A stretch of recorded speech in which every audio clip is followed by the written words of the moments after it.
They called her a failure, the quiet one, the girl who never quite measured up, especially next to her picture-perfect sister. But on the day of her sister's high-profile fraud trial, the judge turned and asked her to take the bench, with just 3 words, "Yes, Your Honor." Everything changed. This is the story of Isabel Grant, the forgotten daughter who didn't fight for attention. She built her own power in silence, until the truth stood up and made the whole world listen. If you've ever been overlooked, underestimated, or made to feel small, stay with me until the end. Because maybe, this story is the reminder you didn't know you needed. I was the shadow in Maple Creek. Not because I wanted to be, but because that's where my family kept me. Maple Creek, Ohio wasn't a big place. The kind of town where everyone knows everyone, and they remember what kind of punch you brought to the school bake sale 10 years ago. A town soaked in porch gossip and Sunday sermons, where the Grants, my family, were basically local royalty. Not because we were kind or generous, no, it was because of her. Sabrina Grant, my older sister, the golden one, the miracle child, the girl who could sneeze and get a standing ovation. At 18, she won the state science fair for some app that calculated irrigation patterns, and they treated it like she cured cancer. Me? I once won the county poetry contest. The local paper misspelled my name in the byline. I remember that summer barbecue, the one after Sabrina got her Stanford acceptance letter. Dad was grilling ribs like he was hosting the president. Mom had strung fairy lights across the backyard and ordered those fancy cupcakes with our family initials. The neighbors came in droves, toasting to Sabrina's bright future. I was 15, in the corner, holding a tray of lemonade like a hired hand. I had spent 3 days painting a mural for the party. Sunflowers, sky, layers of color I'd stayed up late perfecting. When Mrs. Langley complimented it, my mom waved dismissively.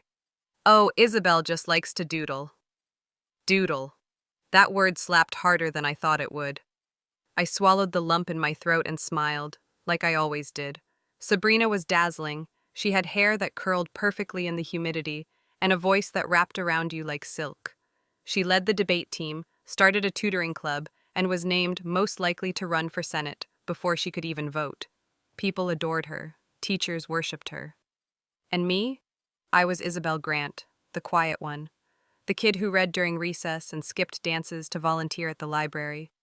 I wasn't unhappy, not entirely. I had my books, my sketches, my thoughts.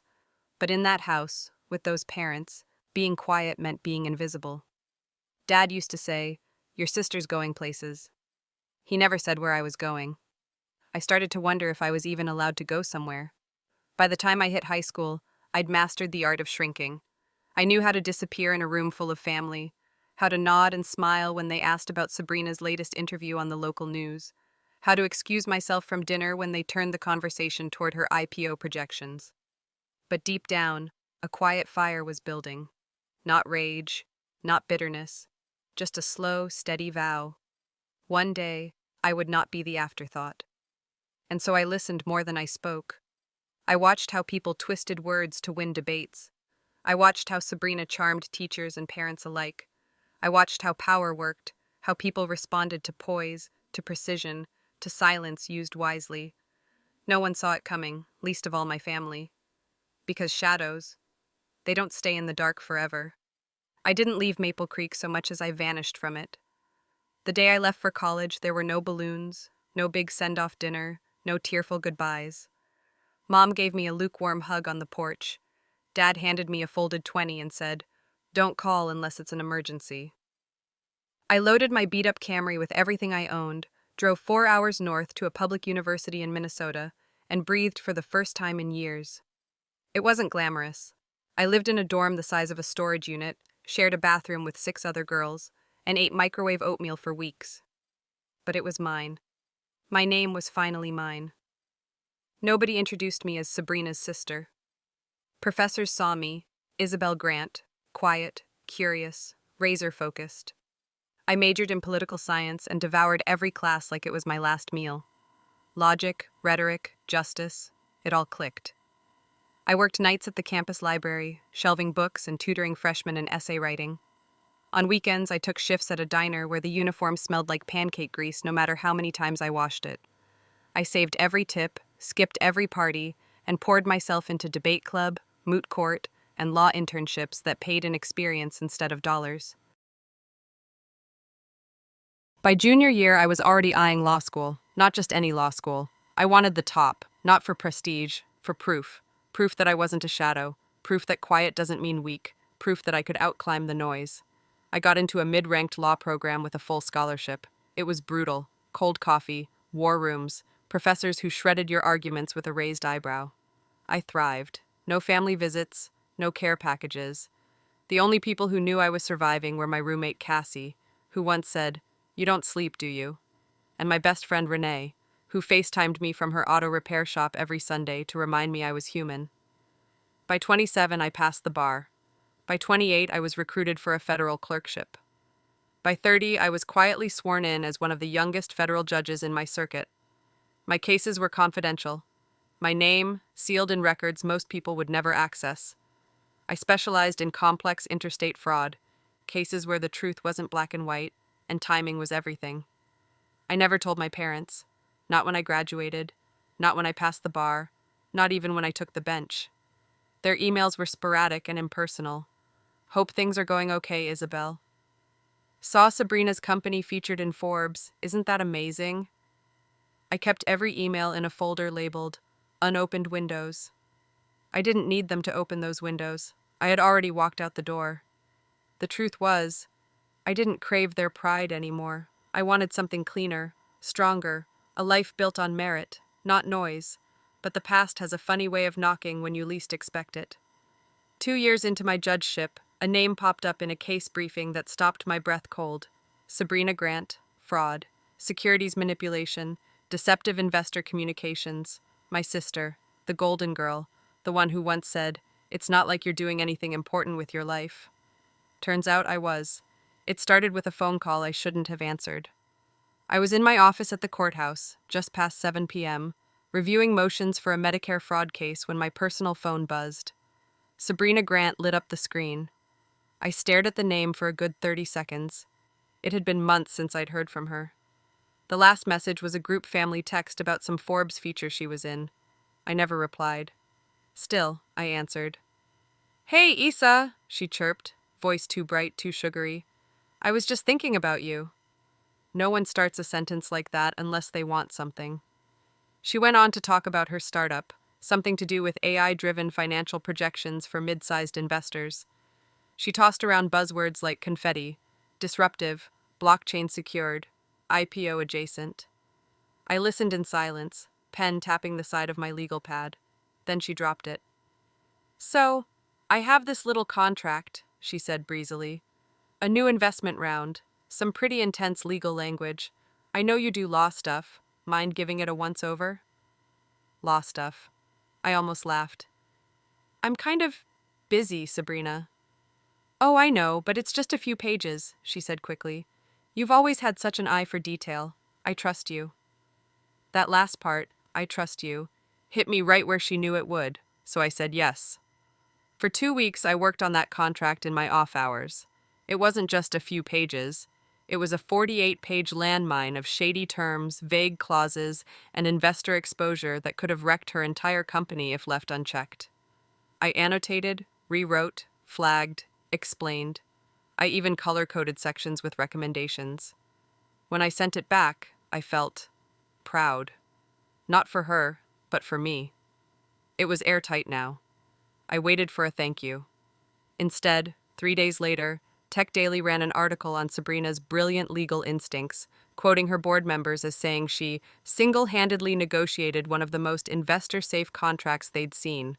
She posted it everywhere, LinkedIn, Twitter, Facebook, tagging our parents and everyone. Mom commented, "So proud of our star." Dad shared the article with the caption, "Sabrina always knew how to lead." I stared at my screen, nauseous. I texted her, "That contract? That was my work." She replied, "Relax, Isa. It's not like you're doing anything big with your life." That was the last straw.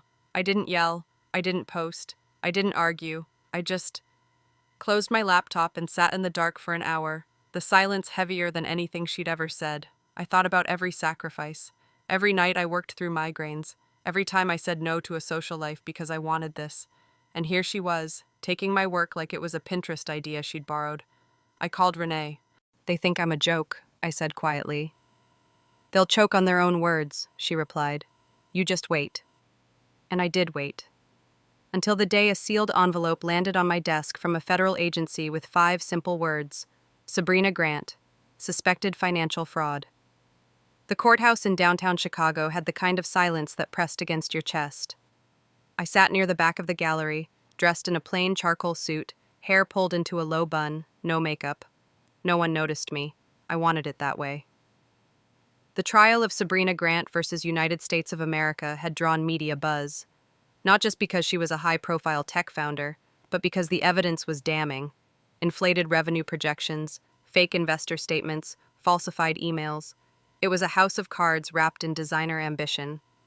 And my family? Still blind. Mom and Dad sat in the front row, whispering to a journalist about how Sabrina was targeted and the government didn't understand innovation. I heard Mom say, "Our younger daughter? She works in policy? Law stuff, I think. Not really made for high pressure like Sabrina." I didn't flinch. I just watched. Sabrina walked in, confident as ever. She wore a cream blazer that probably cost more than my car, her expression cool, polished. She gave a little wave to our parents, then sat beside her lawyer, who, by the way, looked younger than her latest fiancé. The prosecutor opened with a tone as sharp as a scalpel. He laid out a timeline of deceit that stretched across 2 fiscal years. Screens showed investor emails, doctored spreadsheets, voice memos of promises that were impossible. Sabrina's smile wavered. Dad crossed his arms. Mom's lips tightened. Then it happened. The defense objected to a jurisdictional motion. The fraud involved interstate wire transfers and federal investment protections, territory that the current judge, a seasoned man named Judge Ellsworth, suddenly realized was outside his bounds. A recess was called. During the break, I stepped into the hallway for air, and heard it. Judge Ellsworth on the phone, voice low but panicked. "We flagged this for higher review. I need a standby federal consultant. Now." My stomach turned. I knew what was coming. I had been briefed on the case months ago as a silent advisor, given my unique position and family relation. I had recused myself from judgment, but not from readiness. I walked back into the courtroom, quiet, still invisible. Until Judge Ellsworth returned, face pale, hands steady only in formality. He stood. "Ladies and gentlemen, due to the nature of this case, federal oversight is now required. This court will defer to a presiding federal judge prepared to assume jurisdiction." Then he turned, to the back of the room, to me. "Judge Isabel Grant, would you please take the bench?" The room froze. Mom's hand shot to her mouth. Dad blinked like someone had turned on the lights after 20 years. "Sabrina?" Her expression cracked. For the first time in her life, she looked afraid. I stood slowly, straightened my blazer, walked past the cameras, past the gasps. The bailiff called out, "All rise for the Honorable Judge Grant." I heard the scrape of wooden benches as my family stood, not out of respect, out of shock. I took the bench, sat tall, opened the file. My voice didn't tremble. "This court will now proceed under federal jurisdiction." And just like that, the courtroom belonged to me. The bench felt heavier than usual that day, not because of the case. I'd presided over more complicated ones, cases with national security implications, cartel connections, cybercrime webs that stretched across oceans. No, this weight came from their eyes. My parents sat stiff in the gallery. Mom's face was frozen in a brittle smile, the kind people wear when they realize the mask no longer fits. Dad looked smaller than I remembered, like a man who just found out the house he built had no foundation. Sabrina refused to meet my gaze. Good. Because I wasn't here to play sister, I was here for justice. The prosecution continued, now under federal procedures. I ruled with precision, clear, neutral, firm, overruled, sustained, noted. Everything I had trained for, everything I had studied, lived, earned, it came to life in those hours. No one could steal this from me, not anymore. Then came the turning point, the evidence that didn't just show mistake, it showed intent. A wiretapped call between Sabrina and one of her investors. "Sabrina, look, We fudge the numbers now, show momentum, close the deal, and then we clean up later. That's how the game works. Silence. Then a gasp. The jury shifted in their seats. Mom reached for Dad's arm, nails digging in. Sabrina's lips parted. No spin, no charm, no press release could explain this away. I kept my expression blank, but inside, I exhaled for the first time in years. During the afternoon break, I stepped into the hallway to breathe. The marble floors echoed with hurried steps and whispers. That's when I heard it. Sharp heels on stone, fast, angry. Sabrina. Eleanor, sorry, Isabel, she hissed, voice tight with rage. How could you do this? You're supposed to be my sister. I turned, calm as glass. You did this to yourself, Sabrina. You built a lie and stood on it. It's collapsing. That's not on me. Her face twitched. You could have protected me. I didn't blink. You could have respected me. Then came Mom, perfume clouding the air like smoke, voice high and shrill. Isabel, please, this is tearing her apart. You're ruining her life. I shook my head. No, Mom, she ruined her own, and you let her. Dad stood behind them. He didn't speak, didn't move, but his eyes, for the first time, they didn't look past me. They saw me. Back in the courtroom, the final witnesses took the stand. The prosecution's case was airtight. The defense lawyer, clearly rattled, stumbled through objections, fumbled exhibits. I ruled swiftly, not with anger, with truth. The jury was dismissed for deliberation. They returned 3 hours later. Guilty, on all counts, wire fraud, securities fraud, conspiracy to defraud investors. The words rang out like bells in a cathedral. Sabrina's face crumpled. Her mascara ran. She looked not like the tech CEO from glossy magazines, but like the girl who once said, "It's not like you're doing anything big with your life." The bailiff collected the file. I gavelled the verdict into record. This court stands adjourned. I stood. And this time, I didn't walk away like a shadow. I walked out as a storm that had finally passed. The morning after the verdict, the courthouse was quiet. No reporters, no murmurs. Just the creak of my office door and the familiar scent of old paper and dark roast coffee. I sat behind my desk, still in the same suit from yesterday. The gavel rested beside a legal pad I hadn't touched since the trial ended. I'd imagined this moment for years, not the verdict, not Sabrina's tears, not the cameras flashing in disbelief, but the silence, the stillness of finally being done. A knock at the door broke it. "Judge Grant," a voice called. I looked up. It was Renee, my best friend since freshman year. Grease still under her nails, messy ponytail, wearing her shop hoodie and holding a brown paper bag. "You look like you haven't eaten in a week," she said, dropping it on my desk. I didn't realize I was crying until she walked over and hugged me without asking. "You did it," she whispered. "You didn't just survive. You changed the damn script." I laughed through the tears. It wasn't loud. It wasn't triumphant. It was relief. Like I had finally exhaled after holding my breath for half a lifetime. Later that evening, I got a text from my old professor, Dr. Lennox, the one who once circled a single sentence in my essay and wrote, "You see truth clearly, even when others refuse to." I watched the verdict, he wrote, still proud, always was. No text from my parents, but a voicemail came in around midnight. It was Mom. "Isabel, we didn't know. We're sorry. We should have seen you." I didn't listen to the rest. I didn't need to. They saw me now, but too late. For years, I chased their pride like it was oxygen. Now, I had learned to breathe without it. Sabrina was denied bail on appeal. Her sentencing would come in a month. The media called it a fall from grace. I called it gravity finally doing its job. A local news site posted a photo of her leaving court, her sharp suits replaced by a gray cardigan, her eyes hollow. The headline, "Fraud Star Faces Federal Time." I read the comments once, just once. Deserved. She lied to so many people. Glad justice was served. And then I closed the tab. Not out of cruelty, out of peace. Because Sabrina made her choices. And I was making mine. I chose this, a life without applause, but full of meaning.